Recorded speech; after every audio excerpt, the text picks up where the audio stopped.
Boelter Jones, Pro Football Hall of Famer, top 100. Tyler Lockett from the Seattle Seahawks. DK Metcalf from Nate Burleson. You're watching NorbCam. NorbCam. You're watching NorbCam. What's up, everybody? This is NorbCam coming at you on this Saturday, day before another big weekend in football. And as I said in this special segment, Behind Enemy Lines, we're going to talk about this matchup between my Seahawks and, of course, the Miami Dolphins in Miami.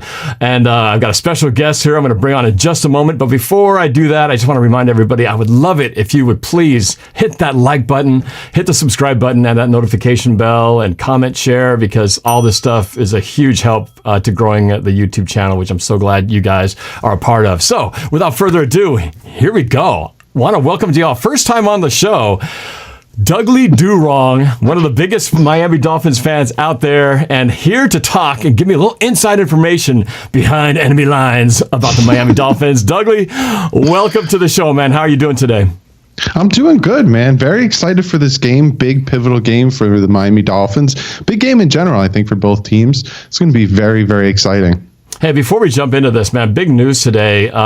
The New England Patriots getting a kind of a shocker here in what was going to be one of the biggest matchups of the year, going against Patrick Mahomes and the Chiefs. Suddenly, Cam Newton comes down with the coronavirus, and now he's going to be replaced by Brian Hoyer against Patrick Mahomes. Talk about a lucky break for the Chiefs, but really kind of lucky for the rest of the AFC East. Potentially, this could have been one of those upset games. But now, I don't know if anybody could be giving the Patriots a shot in this game without Cam Newton. But what was your reaction when you heard about that breaking news?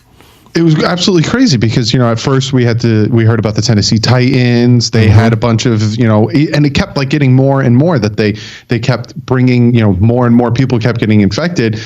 Vikings, no positive tests. And then all of a sudden Cam Newton, and the fact that they're going with Hoyer instead of Stidham's is very interesting. And then the Kansas City Chiefs, their backup quarterback tested positive. It's like, what is going on right now? It's crazy. Yeah, and not to mention, of course, the big news the other day with the president of the United States coming down with it. It's just, this virus is just spreading like crazy, but obviously having an impact on the NFL. But fortunately for your team and my team, we're still playing the game, and as far as we know, knock on wood, no virus cases to date. So the game will go on between the Seahawks and the Dolphins. Hey, before we get into the matchups and the X's and O's, tell everybody a little bit about your channel, where they can find you, and kind of how you got into the Dolphins, and what led you to being this big YouTuber that you are today, man. Well, I'm actually up in Jersey, so a lot of people, when they first hear that whoa, wait, Miami Dolphins guy up in Jersey? Yep, up in Jersey, been doing this for 2 years, started the channel back in 2018. That's why there's an 18 on that DDW Dolphins jersey over my shoulder. Just was sick and tired of not hearing about the Dolphins. When the Dolphins win, I want to hear, how good the Dolphins did, not how bad the other team did. So I thought, why not take my degree, which is in media, and put it to something I love, which is the Miami Dolphins. So I started doing that. Been a Dolphins fan for my entire life. My father, who is on my channel, also a Dolphins fan. So yeah, it's a love of mine. So I took two different loves, put it together, started this channel. But yeah, you can check me out, youtube.com/DouglieDoWrong. Anywhere and anything you want to find me, DouglieDoWrong. You and I are kind of similar in that way. I'm NorbCam, you're DouglieDoWrong. Our channels and our social media are all the same. And it's kind of cool that you mentioned your dad, because I recently, just on my last live stream reaction game watching the Cowboys, we've gone to a lot of games together in person, but I've never really had him on a reaction video since this is kind of new with this whole COVID thing. And I had him on the channel. So you got your dad involved in your show as well, huh? Yeah, he comes on, does the picks. When I used to live with him, he would come and do the post game with me. But now that I literally moved 40 minutes away from him, I get him on for the picks, and then try to pick his brain, because he's the reason I'm a Dolphins fan, which could be a curse at some points, but for right now, I'm very happy about it. All right. Well, my dad's the reason I'm a Seahawks football fan as well. So I think a lot of us out there, grew up with the football and the family passed down from generation to generation. So it's pretty cool that we both have our dads involved in our shows. That's awesome. All right. So let's get into this matchup here. Obviously, from the outsider's perspective, I think unless the line has changed, I think the Seahawks are favored by 7 points. It was that way earlier in the week. I don't know if that's changed much. Seahawks by touchdown. I think a lot of people obviously buying into the hype, which is a real thing with Russell Wilson letting him cook. Everybody knows that story. But everybody also knows the story about the Seahawks defense is about the opposite of what Russell Wilson is doing. He's cooking, and the defense certainly is not, because we're giving up record number of yards. So I'm curious, from a Dolphins fan perspective, what's your overall feeling when you looked at the schedule and you saw the Seahawks were coming to town? What was your feeling, and maybe at the beginning of the season, and then as the first few weeks went by, what was your thoughts as you started looking closer and closer and seeing how these games have gone and how your games have gone? What was your feeling leading up to this day? Confidence rising, fading, even as the same? What was your feel? With this leading up to this game. So when the schedule first came out, there was about 3 or 4 games that I thought are going to be hard, right? Most of the games I was like, hey, the Dolphins have a chance, against the Jets, they have a chance. I think against the Raiders, they had a chance. There's certain teams that I was like, they have a chance. But then there's some games on the schedule that I was looking at that I was like, it's going to be a hard uphill battle. And it was Seattle, 49ers, and the Chiefs. Those were the games that I was like, that's going to be a hard game for the Dolphins to potentially come out with a win. And as the season went on, we did all right against the Patriots. But again, without having preseason, without having a true OTA, and having one of the youngest teams in the NFL, I knew, it's going to take a minute for this team to gel, for the players to play together and do well together. So week 1, then week 2 against Buffalo, they actually came out on offense and did really well. I liked the way they played on offense. On defense, that's a horse of a different color. I was super discouraged by their defense against Buffalo. Then against Jacksonville Thursday night, I loved every minute of it. I loved how dominant they were. 3 straight possessions, starting the game off with 3 touchdowns, then took a huge lead, never looked back. Aggressive style football on defense. Loved it. Now coming into the Seattle game, after seeing how Seattle's pass defense is kind of not as good as it used to be, especially with the Legion of Boom and stuff, I'm a little bit more optimistic, but I still think, with Russell Wilson playing as dominantly as he is, it's still going to be an incredible uphill, tough battle for this team to pull off a win. So I watched that game between Jacksonville and the Dolphins Thursday night, mostly because I had Jacksonville as my defense, and I was looking at that game, and everyone's going, oh yeah, Jacksonville should win this game easy, blah, blah. And all of a sudden, you guys just took them down. The score was the complete opposite. It's weird because the final score is 31-13, yet on paper, it looked like Jacksonville racked up the yards. They just didn't rack up the points, and it was just a bizarre game to watch. And Fitzpatrick was he wasn't spectacular in the sense he didn't have huge yards, but he was damn efficient. What was it, 18 to 20, 160 yards, a couple touchdowns, but he was really efficient with the ball. Were you surprised the way that game played out? I mean, did you think you guys were going into that game expecting to win, or did you kind of were surprised at how well that game played out? I know you loved it, but were you surprised at how well you were loving it? It did surprise me.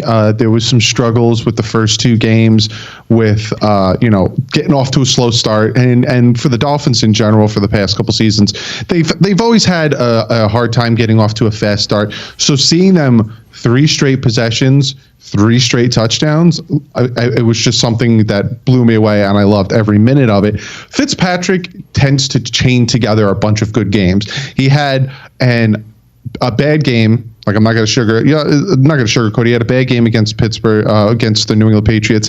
Even though 2 of his interceptions necessarily really weren't his fault, it's still, there's open guys he was missing, and there was big struggle there. Good game against Buffalo. So it's like, can he chain it together? And he's had a great history against the Jacksonville Jaguars. 5 different teams he's beaten the Jacksonville Jaguars with, only quarterback in history to do that. So going into this game, I kind of saw, all right, Fitz is going to chain something together. Now is the test. Can he continue that success, or is he going to start doing that downward slump where all of a sudden we're going to start calling for Tua? Which that could add a whole nother scary dynamic. Every time you got an exciting new quarterback who's never been out there, no one has any tape on him. To me, actually, the worst thing would be if they do bring Tua in, because all of a sudden it's like, what do we do with this guy? We have no idea what he may or may not be able to do. But for now, It's all we focus on Fitzpatrick, whether he's going to be Fitzmagic or Fitztragic, isn't that what you guys got to call him? So I want to put it this way. injuries is a huge theme right now for Seattle, particularly on the defensive side of the ball. One of our best players, Jamal Adams, which I know you know very well, coming from the Jets, he's out for the game. We also our new rookie linebacker, fast guy, and Jordan Brooks, he's out of the game.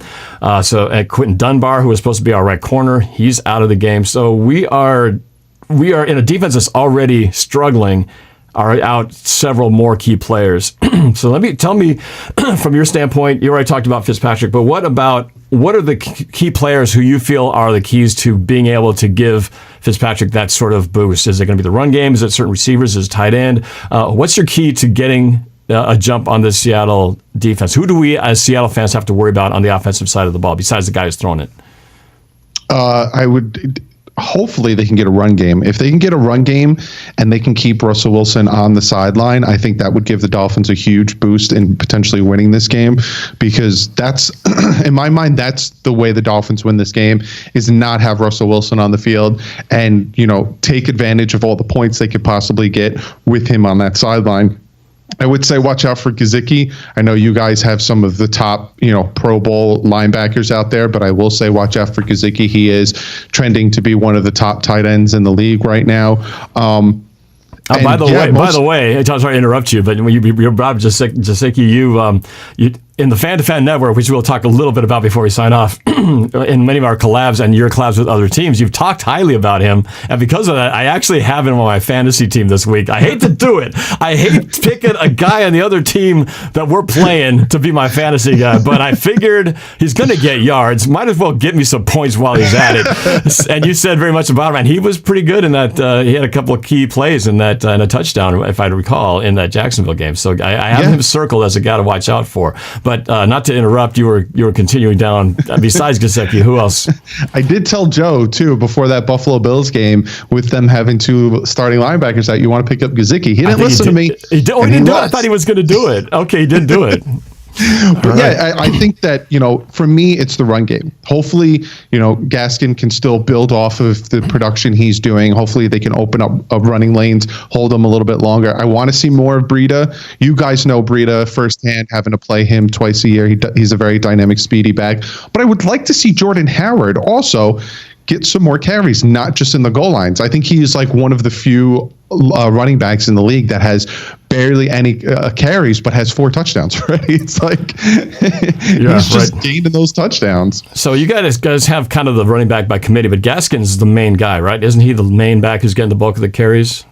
For now, yeah. He's the one, because he's breaking the tackles, he's making the plays, he's the hot hand. They're riding the hot hand. Well, I'm very familiar with Gaskin. I'm a UW guy, and Gaskin, was fantastic up here with UW. So I'm hoping he doesn't have some of those awesome games that he did when he was with the Huskies against us. But Seattle's been pretty good. We've been pretty tough on the run defense, which is a lot of times why so many teams are throwing against us, because they haven't had a lot of success running the ball. So aside of Cam Newton, mostly it's been the air show, and so it's kind of forced teams to throw. And because we've had the leads, they've had to throw, which kind of gives an inflated number of passing yards. But nonetheless, we've definitely been giving up some big plays.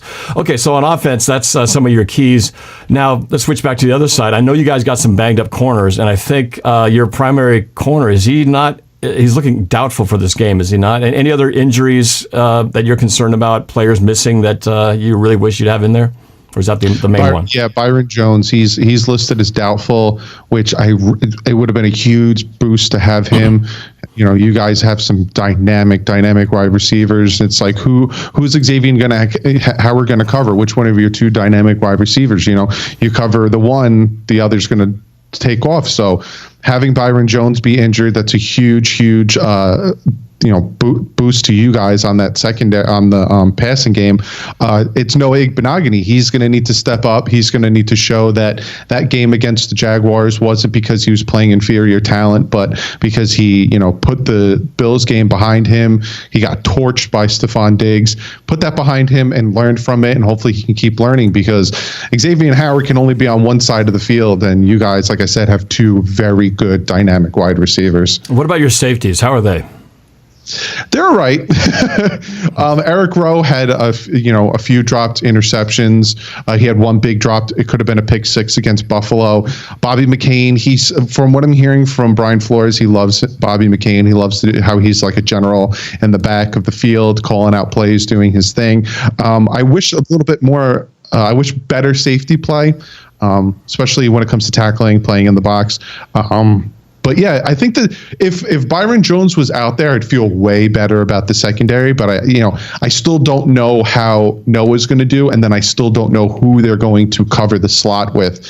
Will it be Nick Needham? Are they going to throw him out there again? It's a very questionable secondary right now, and that's what really worries me about this game and why I think it's most likely going to be a shootout. I agree. When both defenses are struggling, and you got some pretty good quarterbacks and potentially just not a lot of resistance in the passing game, I expect some high scoring for sure. Question I have for you is, I did a video yesterday talking about the three keys. I said, I think four keys. I said our line's got to give Russell time. We've got to win the turnover battle. We've got to special teams. We got to win the special teams situation. So I want to focus on that question. Russell Wilson, in order to cook, he needs time, and he got time against the Cowboys pass rush, even though what's his name? The guy who just came back. He used to be with the 49ers. Name's escaping me.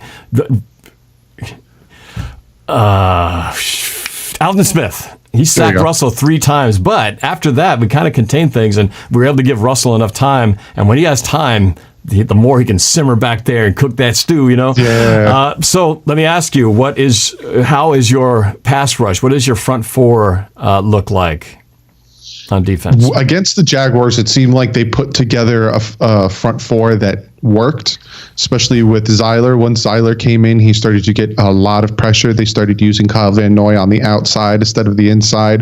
Gruger Hill had a big sack to knock the Jaguars out of field goal range, blitzing up the middle. I'd like to see them use Jerome Baker a little bit more on the blitz, because he is one of those speedy linebackers that can get back there quick. But when it comes to the pass rush, it's up and down. This time last year, we're 1,000 times better than our pass rush last year, but we had really no one last year. It does need some work, but I do feel like the pass rush works the best with a lead, and that's something that hopefully the Dolphins can do, get a lead quick, and then utilize that pass rush and force the Seahawks to be in a one-dimensional style offense. So you're a little bit like Seattle's line, where we tend to have to manufacture some pass rush. You don't necessarily get home with the front four. Is that what you're saying?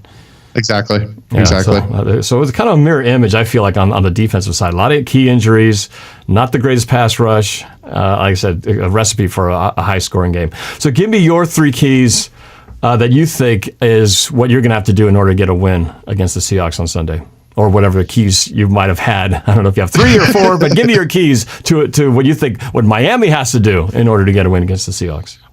Number one, you have to make Russell Wilson uncomfortable, which is hard to do, because even if you get Russell Wilson out of the pocket, he's still extremely dynamic and can make the throws on the run. But you have to get after him, can't make him comfortable, can't give the receivers time to develop their routes, especially with a banged up secondary that the Dolphins have. The other thing is you have to take advantage of everything you're given. If the Dolphins get a turnover, got to get 7 off of it. If the Dolphins, it's 3rd and long, you have to get them off the field, because I've seen it time and time again. It'll be 3rd and 13, and somehow the team will convert a 14, 15-yard pass.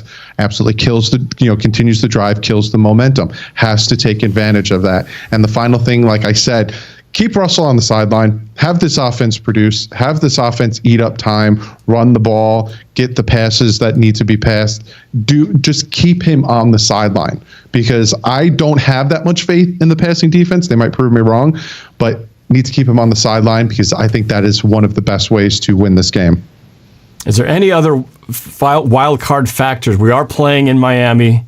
We're playing at 10 o'clock. Those two things generally don't benefit, East Coast game, East Coast time. Any other factors, weather? We're playing down there. What's the weather like going to be that you think might have an effect on this game? I'm hearing it's going to be raining, and I'm hearing it's going to be raining the whole game. So that might take into account the passing game. This might be, me and you keep saying a shootout, high scoring game in the 30s.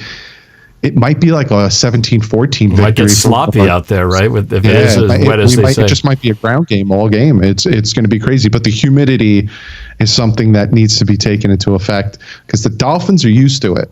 And the Dolphins sit in the shade in that stadium. The away team sits in the sun. So big factor. And they're probably going to make you guys wear your dark jerseys because that's what Miami does. That's what I would do if I was doing it the other way. Make them suffer. And we have not had a great luck playing Florida teams in Florida in recent years. It's been a while since we've gotten a win against a Florida team in Florida. So I think we have to go back to like the early 2000s. So it's been a while. Wow. So statistically speaking, we've had our challenges. But let's get to the score predictions. I already made my score prediction, made known before that I think it's going to be a pretty high scoring game, tighter than desirable, but I'm thinking it's going to be a 31-27 game.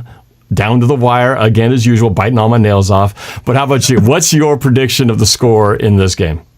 I kind of agree with that one. I think it's going to be a 3-4 point sway for the winner. I think it's going to be, 32-28, game.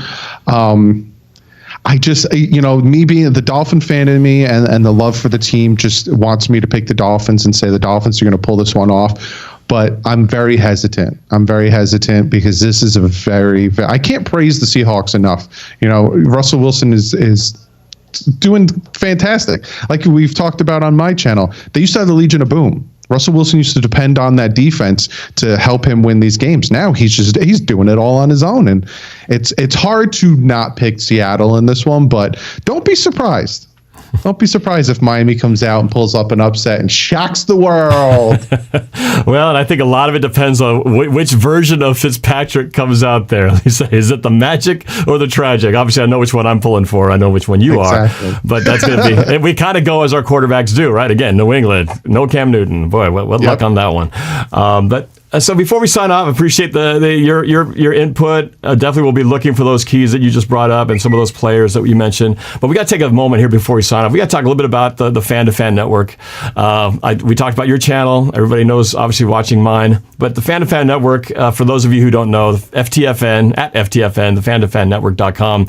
We were both members of that. In fact, that's the reason why we're even here talking to each other, because we really don't play each other a lot. So it's not like I'm always looking for a Dolphins collaborator. But the fact that we did have it this year and the fact that we both came together because of the Fan-to-Fan Network is pretty amazing. And it's for those of you who don't know, if you go to fan-to-fan-network.com, it's great. It's basically kind of like an ESPN type page with all these different YouTubers of different teams who have their own pages, doing their own articles as well as their videos.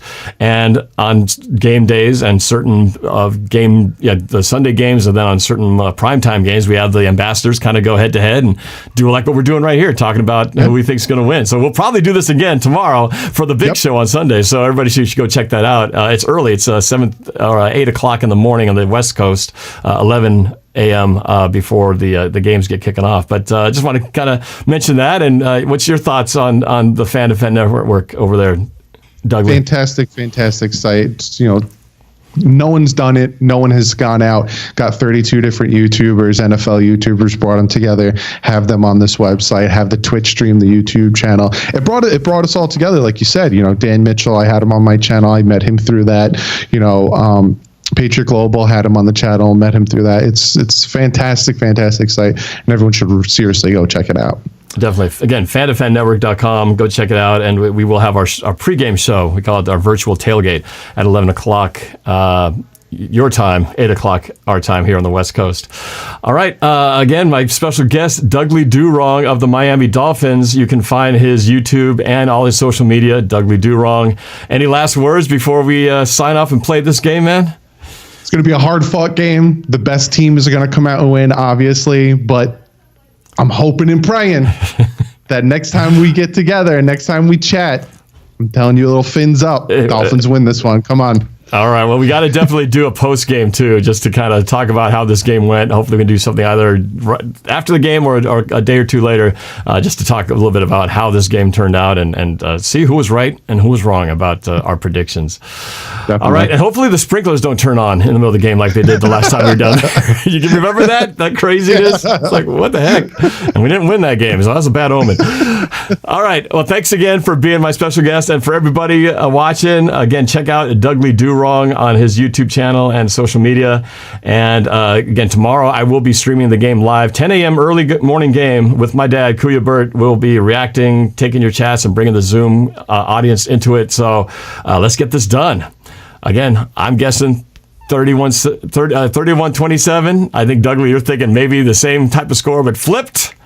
Hopefully. We will see how it goes. But again, thanks for watching, guys, and go Hawks.